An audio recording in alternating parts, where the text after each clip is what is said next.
पड़ोसी मुल्क पाकिस्तान ने हिंदुस्तान के एक शहरी को फांसी की सजा का ऐलान किया। वो हिंदुस्तान के शहरी का नाम कुलभूषण जाधव है और पाकिस्तान ने, वहां की मिलिट्री की अदालत ने उस पर यह सजा सुनाई। आपने देखा होगा कि कल हिंदुस्तान की दोनों राज्यसभा और लोकसभा में तमाम सियासी पार्टियों ने एक होकर इस बात को कहा कि कुलभूषण जाधव को उसकी जान बचाई जाए और उसको हिंदुस्तान को वापस लाया जाए। यकीनन असदुद्दीन ओवैसी जब तक जिंदा रहेगा संघ परिवार और मोदी से मुकाबला करता रहेगा। जब तक मजलिस इत्तेहादुल मुस्लिमीन को आप लोग अपनी मोहब्बत और अपनी दुआओं से मजबूत करते रहेंगे, मजलिस इत्तेहादुल मुस्लिमीन शिवसेना से पंजा आजमाई करते रहेगी।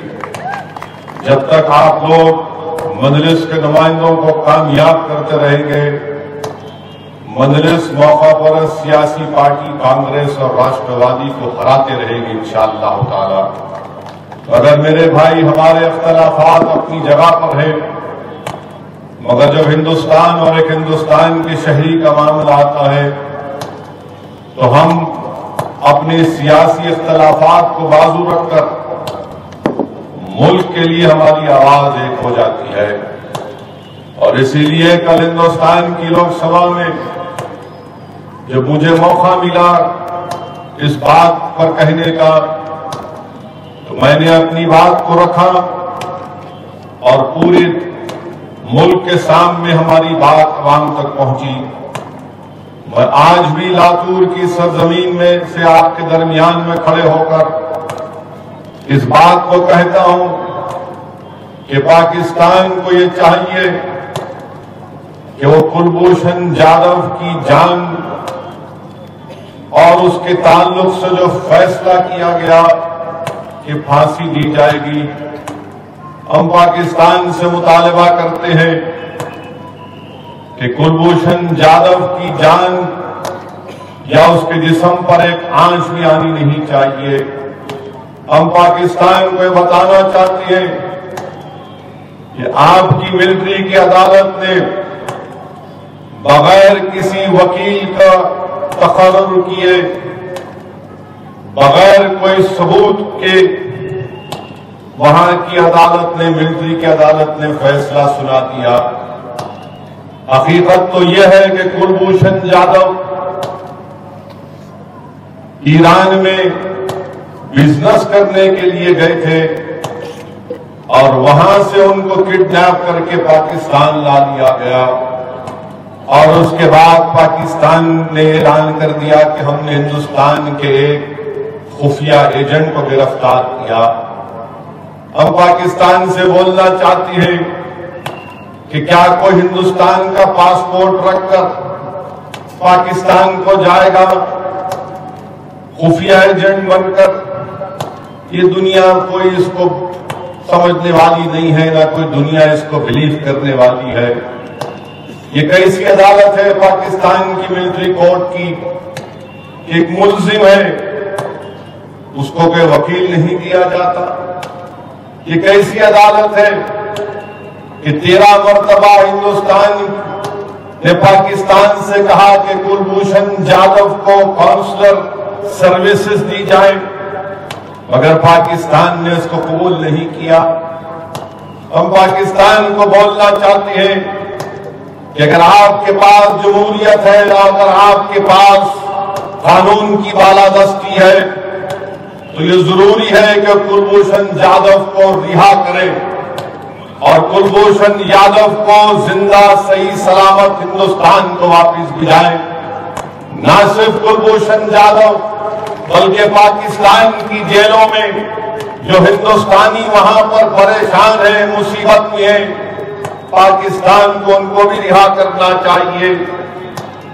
मैं बहैसियत एक हिंदुस्तानी के पाकिस्तान से कहना चाहता हूं, सुनो नवाज शरीफ, अगर तुम शरीफ हो, तुम में शराफत हो, तो हमारी बात को सुनो कि तुम्हारे मुल्क से दहशतगर्द आए थे जिन्होंने मुंबई की सरजमीन पर खून की होली खेली, जिन्होंने रेलवे स्टेशन पर जाकर मासूम हिंदुस्तानियों की जानों पर गोलियां चलाई और उनकी जानें ले ली। तुम्हारे मुल्क से दहशतगर्द आए थे, दवाखानों में जाकर गोलियां चलाई, मुंबई की रोडों पर गोलियां चलाकर हम हिंदुस्तानियों को की जानें ले ली।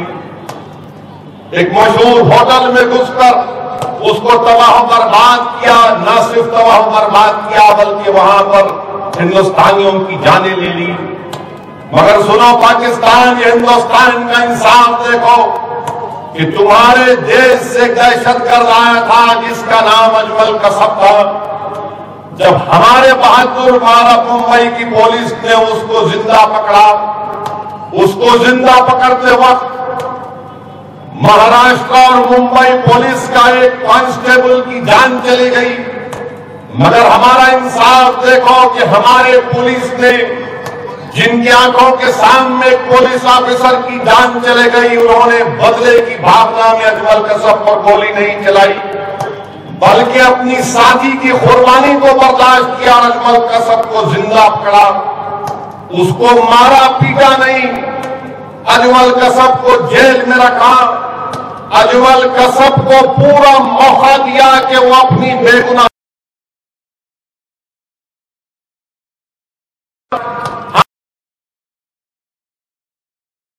हमने कोशिश की, हमने कहा जाओ सुप्रीम कोर्ट में अपील करो, तो अजमल कसब ने सुप्रीम कोर्ट में अपील की और जब सुप्रीम कोर्ट ने कहा कि नहीं इस पर सजा बरकरार होगी, तो फिर अजमल कसब को हमने फांसी के फंदे पर लटका दिया।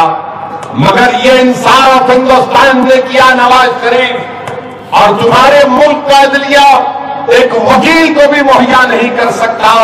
तुम्हारे मुल्क का अदलिया कोई एविडेंस भी पेश नहीं कर सकता कुलभूषण जाधव के खिलाफ, और एक अदालत का फैसला नहीं बल्कि एक मजाक बन चुका कि एक मुलजिम को जिस पर एक झूठा इल्जाम लगाया गया उस पर कोई मुकदमा नहीं टिक सकता, उसके पास से कोई असला नहीं मिला, उसके पास से कोई बंदूक नहीं मिली, उसके पास से अजमल कसब की तरह कोई आरडीएक्स नहीं मिला, मगर सिर्फ कुलभूषण जाधव पर एक फैसला सुनाकर उसको फांसी का फैसला दे दिया गया। हम पाकिस्तान की हुकूमत से मुतालबा करते हैं कि आप कुलभूषण जाधव को रिहा करें। अगर आप हिंदुस्तान से अच्छे ताल्लुकात चाहते हैं तो ये जरूरी है कि कुलभूषण जाधव की जान पर कोई आंच ना आने पाए। हम साथ ही साथ हिंदुस्तान की हुकूमत से, हमारी हुकूमत से मुतालबा करते हैं कि पाकिस्तान की जेलों में बहुत से हमारे हिंदुस्तान के वहां पर जेलों में है, जिसमें हामिद अंसारी नाम का बच्चा भी है जो 5 साल से जेल में सड़ रहा है, जिसकी मां ने मुझे अभी थोड़ी देर पहले फोन करके कहा कि ओवैसी साहब आपने कुलभूषण जाधव का मसला उठाया, बहुत अच्छा किया, मगर मेरे बेटे का भी मसला उठाना। मेरी मां, उसने कहा कि मैं इस बेटे की मां हूं जो 5 साल से तड़प रही हूं। जिस तरह कुलभूषण जाधव के रिश्तेदार सांगली में परेशान है, उसी तरह हामिद अंसारी की मां भी परेशान है। पाकिस्तान अगर वाकई में अपने आप को एक इस्लामी मुल्क कहता है तो पाकिस्तान को बताना पड़ेगा इस्लाम का और इंसाफ को बताना पड़ेगा। अगर पाकिस्तान वाकई में एक इस्लामी मुल्क है तो पाकिस्तान को बताना पड़ेगा कि इस्लाम में रहम किसको बोलते हैं। अगर पाकिस्तान इस्लामी मुल्क है तो पाकिस्तान को बताना पड़ेगा कि किस तरह जंगे बदर में अल्लाह के रसूल सल्लल्लाहु अलैहि वसल्लम ने उन तमाम कैदियों को माफ किया। अगर पाकिस्तान इस्लामी मुल्क है तो पाकिस्तान को बताना पड़ेगा, वो मिसाल पेश करना पड़ेगा कि जब अल्लाह के रसूल सल्लल्लाहु अलैहि वसल्लम के सामने वो खातून सामने आई जिसने रसूलुल्लाह सल्लल्लाहु अलैहि वसल्लम के चचा का, हजरत अमीर हमजा का कलेजा चाप दिया, तो रसूलुल्लाह सल्लल्लाहु अलैहि वसल्लम ने उसकी तरफ निगाहें नहीं की, बल्कि कहा जा आज मैं तुझे माफ करता हूं। बताओ पाकिस्तान, क्या तुम्हारे पास रसूलुल्लाह सल्लल्लाहु अलैहि वसल्लम की रहम है? क्या तुम वाकई में जानते हो कि इस्लाम में माफी किसको कहती है, इस्लाम में रहम किसको कहती है? अगर है तुम में, अगर तुम अपने आप को इस्लामी मुल्क बोलते हो, तो तुम्हारी जेलों में जो हिंदुस्तानी पैके उन तमाम को रिहा करो और दुनिया के सामने पैगाम दो कि इस्लाम में रहमत और माफी किसको कहती है। और हिंदुस्तान और पाकिस्तान हम चाहते हैं कि मिले, मगर पाकिस्तान अगर इसी तरह हमारे शहरियों को पकड़ कर जेल में डालता रहेगा, उन पर झूठे इल्जाम लगाकर उनको फांसी की सजा सुनाएगा, तो फिर ताल्लुकात कैसे अच्छे होंगे शरीफ साहब? ताल्लुकात कैसे अच्छे होंगे?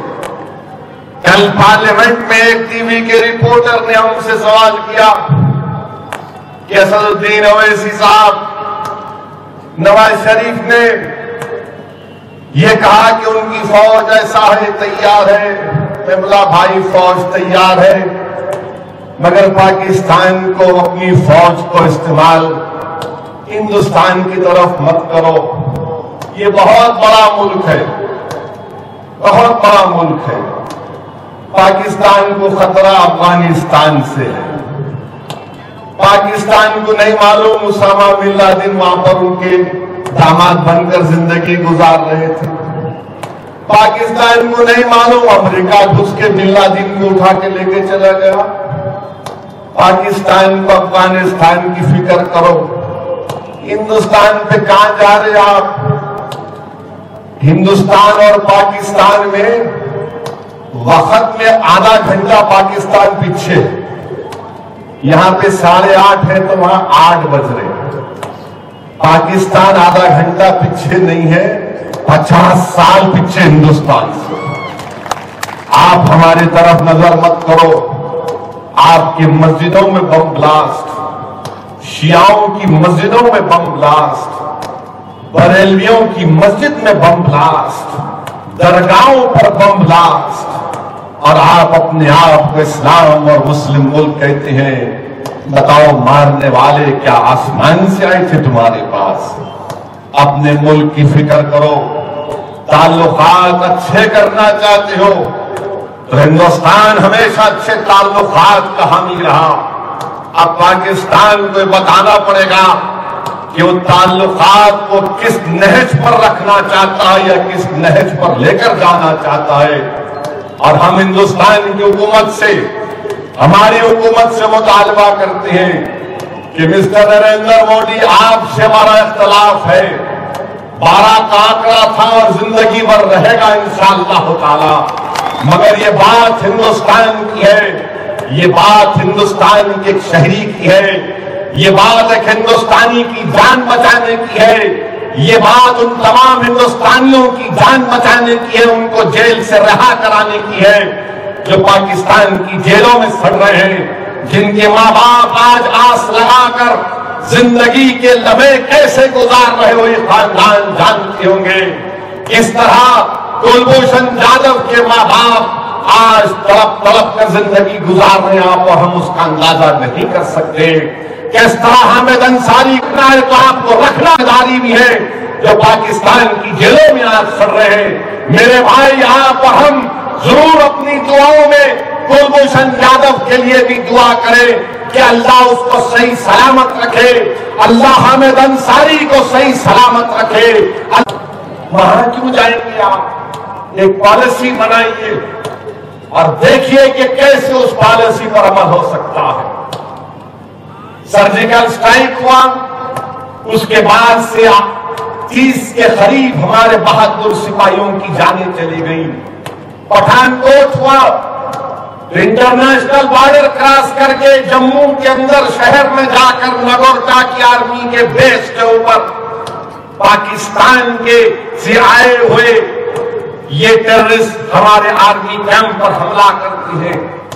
मेरे भाई, दहशतगर्दी जब कोई करता है तो याद रखो उसका कोई मजहब नहीं होता, हम हुकूमत से सिर्फ यही कहेंगे कि अगर हमारे हिंदुस्तान के वजीर आजम अपने आप को बड़ा पावरफुल कहती हैं, ठीक है आप हो सकते हैं, मगर इनकी जिम्मेदारी है कि कुलभूषण जाधव को वापस लाया जाए, वो अंसारी हामिद अंसारी को भी वापस लाया जाए जो 5 साल से पाकिस्तान की जेलों में सड़ रहा है। मेरे अजीज दोस्तों और बुजुर्गों, यह ऐसा मसला है जिस पर हम सियासत नहीं करेंगे। इसीलिए मैंने अपने शुरुआत में इस अहम मौजू को आपके सामने रखा। और यह अजीब बात भी है, अब सियासी बात कर रहा हूं, यह अजीब बात है कि दिल्ली में था तो एक नंबर से फोन आता है मेरे पास, रात के 9 बजते ही फोन करते बेचारे, मेरे बहुत चाहने वाले हैं, मेरे को बहुत चाहते। 9 बजते ही एक साहब ने फोन किए, 3-4 दिन से कर रहे थे। पहले फोन किए तो बहुत गालियां दिए, मैं सुनता रहा उनकी गालियों को। फिर उसने कहा क्या तुम फोन नहीं काटे? मैंने कहा क्यों काटूं, तेरे पैसे जा रहे मेरा जा रहा क्या? बोले हाँ। बोला बोल, इतना भी थक गया और बोलना है तो बोल। बोले तू कैसा है रे, तू बड़ा गाली दे रहा और तू हंस रहा है। मैं क्या करूं बाबा, 65 साल से तुम्हारी गालियों को ही सुन रहा होगा, मगर अगर तुम्हारी गालियों को सुनकर अगर मैं परेशान हो जाता तो फिर हम तरक्की नहीं कर सकते। अगर मैं तुम्हारी गालियों को सुनकर खौफ खा जाऊंगा तो मैं जी नहीं सकता। अगर मैं तुम्हारी गालियों को सुनने से डरकर अपना फोन बंद कर लूंगा तो मैं दुनिया में फोन बंद करके या दरवाजे बंद करके जीने का कायल नहीं हूं। मैं हिंदुस्तानी था हूं और कहूंगा, जितना हिंदुस्तानी होने का शर्फ मोदी को है उससे ज्यादा मुझे है। मैं हिंदुस्तान का वफादार था और रहूंगा। मैं किसी के डर से अपना फोन नहीं बंद कर सकता, मैं किसी के गालियों के डर से अपना फोन नहीं बंद करूंगा, मैं किसी के मेरी जान लेने के दावे पर अपने घर के दरवाजों को बंद नहीं कर सकता। अगर कोई आकर कहेगा कि तुझे मार देंगे, मैं कहूंगा कि मार। अगर मेरा वक्त लिखा जा चुका है अल्लाह की तरफ से तो तेरी गोली पर अगर मेरा मार लिखा है तो जाऊंगा, नहीं लिखा तो तू क्या, तेरा बाप तेरा खानदान क्या जाए, कुछ नहीं होगा। तो खैर बहरहाल ये 2 दिन से हमारे आशु फोन कर रहे थे। तीसरी मर्तबा कल रात में फोन किए, बोले कि क्या तकरीर किया तू पार्लियामेंट में, क्या भाषण दिया? मैंने कहा क्यों, सुना तू? बोले हाँ। अरे तू तो राष्ट्रवाद निकला। मैंने कहा क्यों? अरे तूने पाकिस्तान के बारे में बोल दिया। मैंने कहा प्यारे, हमारे दादा, हमारे बाप दादा, हमारे बुजुर्ग पाकिस्तान को ठोकर मार दिए, जिना को बोले टाटा बाय बाय तू भाग, हम नहीं भागेंगे। मगर उसने क्या कहा, अरे मान लिया तेरे को, मैं तेरे को 3 दिन से फोन करके गाली दे रहा हूं, तेरी जान लेने की बात कर रहा हूं और तू मेरी बातों को सुनता है। मैंने कहा सुन मेरी बात, एक बार मेरे घर को आ जा। मेरे घर पर कोई सिक्योरिटी गार्ड नहीं होता है, ना मैं कोई सिक्योरिटी गार्ड लेकर निकलता हूं। वो बोला तू झूठ बोल रहा है। मैंने कहा कभी आ जा, दिल्ली को आ जा या हैदराबाद को आ जा, या तू जहां कर भी है जाने वाला बोल, मैं आ जाता हूं, वहां बैठ के बात करेंगे। बोला तू आएगा? मैंने बिल्कुल आऊंगा। तेरे को डर नहीं है? मैंने किस बात का डर, एक ही बार जिंदगी मिलती, दोबारा नहीं मिलती। बोला कि ठीक है, तेरे से मिलने आऊंगा जरूर। तू भाई तेरी बातों से तो मालूम होता है कि तू मिलेगा जरूर। मैंने कहा मेरे भाई, तुम सिर्फ टेलीफोन करके मुझको पहचानने की जरूरत कर रहे हो, तुम फोन करके मुझे नहीं पहचान सकते। कभी आ जाओ, बैठ के बात करो हमसे, पूछो कि क्यों तुम इस तरह की बात करते हो। मैं इंतजार कर रहा हूं उस शख्स का, क्योंकि वो शख्स का फोन जो आता है वो महाराष्ट्र के किसी इलाके से आता है। मैं जानता हूं किस इलाके का है, मगर मैं उम्मीद कर रहा हूं कि वो आएगा। मेरे अजीज दोस्तों और बुजुर्गों, मेरे गयूर नौजवान साथियों, मैं तुमसे बात कह रहा हूं कि अगर कोई हमको डराता है तो मत डरो। अगर कोई गाली देता है तो ये मत समझो कि तुम्हारी इज्जत की तौहीन हुई है। मैं तुमको याद दिला रहा हूं मेरे गयूर नौजवानों, मक्का की तारीख को याद रखो कि अल्लाह के रसूल सल्लल्लाहु अलैहि वसल्लम के साथ सिद्दीक अकबर भी थे, काबे का सहन था। और जब मुखालिफीन और मुशरिकीन ने रसूलुल्लाह सल्लल्लाहु अलैहि वसल्लम के ताल्लुक से गुस्ताखी की तो सिद्दीक अकबर ने अपने चेहरे को पेश किया और जालिमों ने सिद्दीक अकबर को इतना मारा कि सिद्दीक अकबर का चेहरा नजर नहीं आ रहा था, बेहोश हो गए थे। और जब होश आया, आपकी मां बाजू पर बैठी हुई है सिद्दीक अकबर की, और होश आने के बाद आप क्या फरमाती हैं? आप कहते हैं कि रसूलुल्लाह सल्लल्लाहु अलैहि वसल्लम कैसे। मेरे अजीज दोस्तों और बुजुर्गों, मेरे गयूर नौजवानों, अगर तुम्हारे पास कभी ये खबर भी पहुंच जाए कि असदुद्दीन ओवैसी को किसी ने जान ले ली, तो खुदा की कसम मैं तुमको वसीयत कर रहा हूं, तुम किसी एक भी हिंदुस्तानी के जिस्म पर आंच नहीं लाओगे, तुम किसी को भी कुछ नहीं करोगे। हाँ, हमारा मुल्क आज एक खतरनाक दौर से गुजर रहा है, जहां पर हमारी तहजीब पर, हमारी जबान पर, हमारी जान पर, हमारे खाने पर हमला हो रहा है। मगर मेरे भाई याद रखो, ये कादल बादल छटेंगे जरूर इंशाअल्लाह ताला। ये काले बादल ज्यादा दिन नहीं रहने वाले।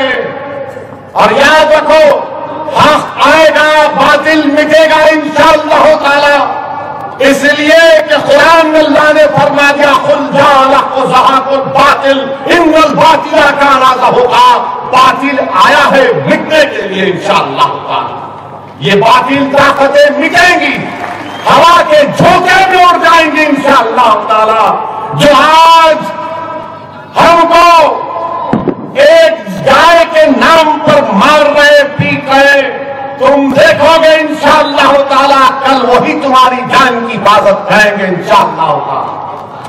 अगर आज कोई पीलू खां को मार कर ये समझ रहा है कि मैंने बहुत बड़ा काम कर दिया, तुम याद रखो, ये जो गाय रक्षक हैं, जो अपने आप को बड़ा बहादुर कहते हैं, जिन्होंने अब तक 9 हिंदुस्तानी मुसलमानों की जान ले ली, 10 लाख को मारा, झारखंड लातेहार में 2 लोगों को मारा जिसमें 13 साल का बच्चा था, जम्मू में ट्रक ड्राइवर को मारा, हिमाचल प्रदेश में ट्रक ड्राइवर को मारा, मेवात में 2 लोगों की जानें ली, और अब अलवर में पीलू खान को मारा।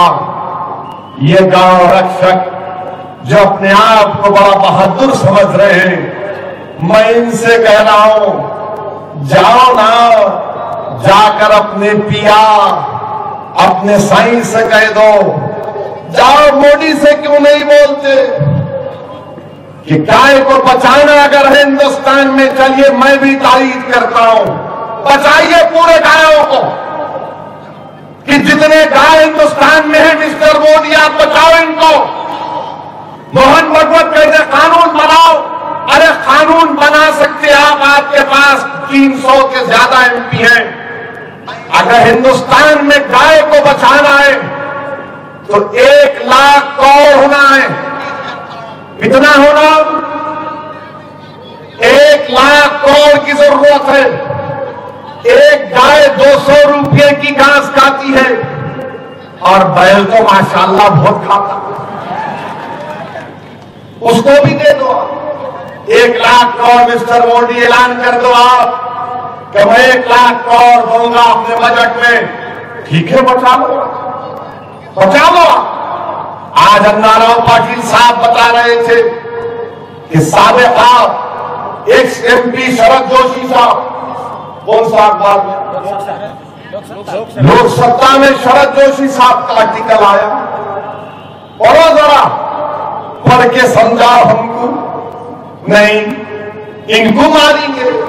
अरे कितनों को मारते भाई? आप 9 को मार दिए। आप बताओ क्या आप हिंदुस्तानी को मार रहे हैं? वो मुसलमान जरूर है मगर तुम हिंदुस्तानी को मार रहे हो। तुम किसकी जान ले रहे हो? तुम हिंदुस्तानी की जान ले रहे हो। और तुम होते कौन हो? तुमको कौन सा कानून तुमको इजाजत दिया किसकी भी जान ले लेंगे? अगर कल कोई यहां पर कोई रोड पे किसी को टक्कर दिया तो उतर के मार देंगे, जान ले लेंगे। तो फिर पुलिस किस लिए, अदालत किस लिए? और वो पीरू खान अगर गाय को खरीदा तो कहां से खरीदा? जयपुर की मार्केट से खरीदा। बेचने वाला कौन था? पीरू खान था या कोई और था? सर्टिफिकेट था, मगर ये लोग मारे। और ये ऐसे गौरक्षक हैं कि पीरू खान को मारे भी और फिर उनके साथियों से 30,000 रुपये भी लूट लिए, सेलफोन भी लेके चले गए। अजीब है। हिंदुस्तान के वजीर आजम तो बोलते सबका साथ सबका विकास। बताओ मिस्टर मोदी, ये आपके अस्तबल के जोकर क्या कर रहे हैं? क्या आप इनको नहीं रोक सकते? आप तो बहुत पावरफुल है ना, आप तो बहुत पावरफुल है। आजकल मित्रों नहीं बोल रहे, भाइयों बहनों पर आ गया।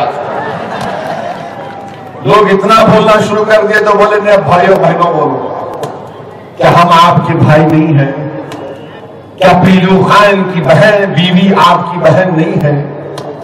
क्या आप हिंदुस्तान के वजीर आजम हैं? तो फिर ये गौरक्षक तुम्हारी बात क्यों नहीं सुन रहे?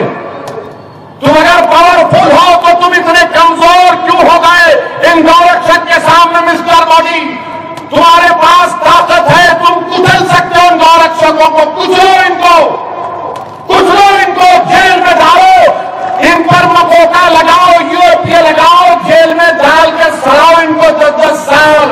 उसके बाद जब देखेंगे कितने बहादुर बन के निकलते। कुछ नहीं कर सकते ये लोग। बुज़दिल है ये लोग जो सिर्फ 10-10 के ग्रुप में बनकर 25 के ग्रुप में जाकर मासूम लोगों को मारते हैं। मेरे अजीज दोस्तों और बुजुर्गों, अभी 9 मिनट है। हाँ, अभी दूसरा 17 तारीख को फिर आ रहा हूं, थके तो नहीं ना?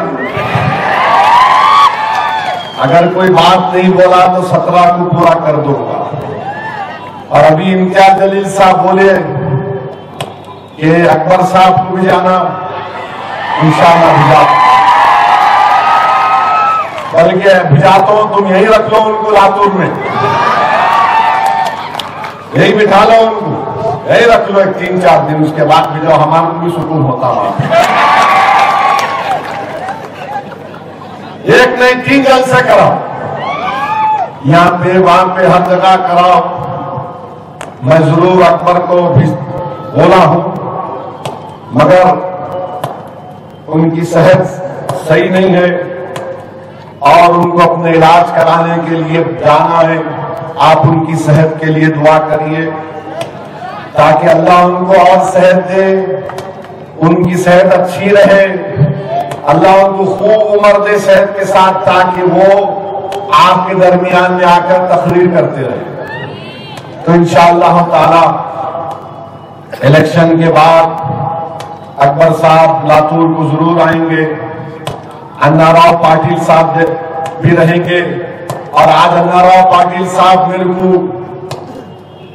जो इज्जत दिए, जो मोहब्बत दिए, मैं अन्नाराव पाटिल साहब का शुक्रिया अदा करता हूं, उनको सलाम करता हूं।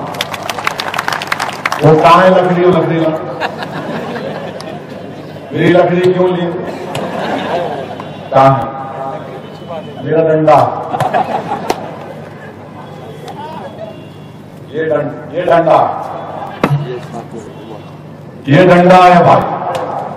अन्नाराव पाटिल ये डंडा भी दिए और वो काली शाल पहनाए। मेरे अजीज दोस्तों, बुजुर्गों, ये काली शाल जब, ये काली कमली अन्नाराव पाटिल जब मुझ पे डाले तो मुझे वो काली कमली वाला याद आ गया। अन्नाराव पाटिल साहब भी हमारे रसूल की सुन्नत भी है। हमारे रसूल भी काली कमली पहनते थे, ये ओढ़ते थे और दिन में जाकर बकरियों को चराते थे हमारे रसूल अल्लाह सल्लल्लाहु अलैहि वसल्लम। इसीलिए उनको काली कमली वाला भी बोलते। और मुझे पूरा यकीन है कि अल्लाह, तो डंडा ले लो वरना पुलिस बोलेंगी इन्हें भड़काऊ भाषण के साथ डंडा भी दिखा।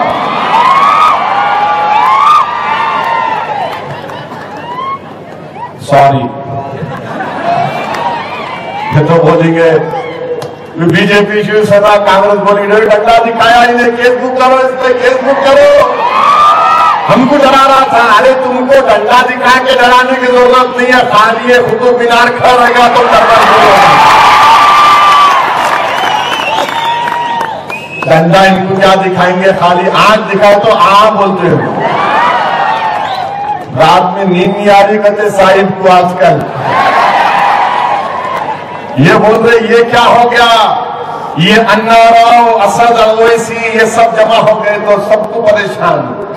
इंशाअल्लाह ताला तुम परेशान होंगे। अभी तुम बहुत तंग किए हम तमाम को, चाहे दंगल हो, मुसलमान हो, दलित हो। इंशाअल्लाह ताला अल्लाह मेरे ख्वाब को पूरा कर दे कि मैं इस दुनिया से जाने से पहले इन तमाम ये कमजोर समाज एक प्लेटफॉर्म पर ताकतवर होकर न सिर्फ जमा हो जाए बल्कि कामयाबी हासिल करें इंशाअल्लाह ताला। और मेरे भाई, आपने देखा हमारी बहन जिसका ताल्लुक ब्राह्मण समाज से है, मैं इनकी इस मोहब्बत के अल्फाज का भी शुक्रिया अदा करता हूं। और मैं आपसे वादा कर रहा हूं कि इस सीट पर पहली कामयाबी हमको हमारी बहन को दिलाना, फर्स्ट सीट पर कामयाबी हासिल करना। और फिर मैं हमारे दलित समाज के हमारे भाइयों का शुक्रिया अदा करता हूं जो बड़ी तादाद में आज शिरकत किए।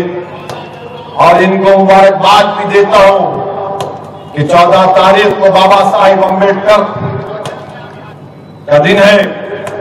और मैं याद दिलाना चाहूंगा उन तमाम लोगों को कि अम्बेडकर ने क्या कहा था। मिस्टर मोदी सुनो, अम्बेडकर ने क्या कहा था। मिस्टर भागवत सुनो, बाबा साहिब ने क्या कहा था, अंग्रेजी में कहा था। अंग्रेजी मेरे को भी आती, सुनो। बाबा साहिब ने कहा था, if Hindu Raj does becomes a fact, it will no doubt be a greater calamity for this country. It is a menace to liberty, equality and fraternity. It is incompatible with democracy, it must be stopped at any cost. Baba Sahib ने कहा कि अगर हिंदू राष्ट्र हिंदुस्तान में बनता है तो हिंदुस्तान के लिए बदतरीन दिन होगा। कैलेमिटी का लफ्ज इस्तेमाल किया। और बाबा साहिब ने कहा कि इसमें इंसानों के हकूक, मसावत ये तमाम खत्म हो जाएंगे। और बाबा साहिब ने कहा कि हिंदू राज जमहूरियत के साथ नहीं चल सकता। और बाबा साहिब ने कहा कि इसको रोकना तमाम की जिम्मेदारी है। तो बताओ लातूर के मेरे दलित भाइयों, मुसलमान भाइयों, दंगल समाज और तमाम मेरे हिंदू भाइयों, क्या हम एक होकर रोकेंगे नहीं रोकेंगे? जोर से बोलो, क्या आप रोकेंगे नहीं रोकेंगे? अगर रोकना है तो एक हो जाओ, एक हो जाओ। हाँ, हम मुसलमान भी हैं, हिंदू भी हैं, दलित भी हैं, दंगल भी हैं, मगर याद रखो हम तमाम के मसाइल एक ही है। ये तमाम सियासी पार्टियों ने हमको लूटा, हमारे महलों में कुछ काम नहीं करवाया।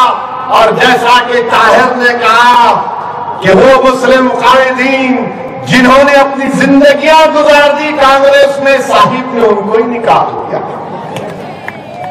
मैं उन तमाम मुस्लिम कायदीन को सलाम करता हूं। और मैं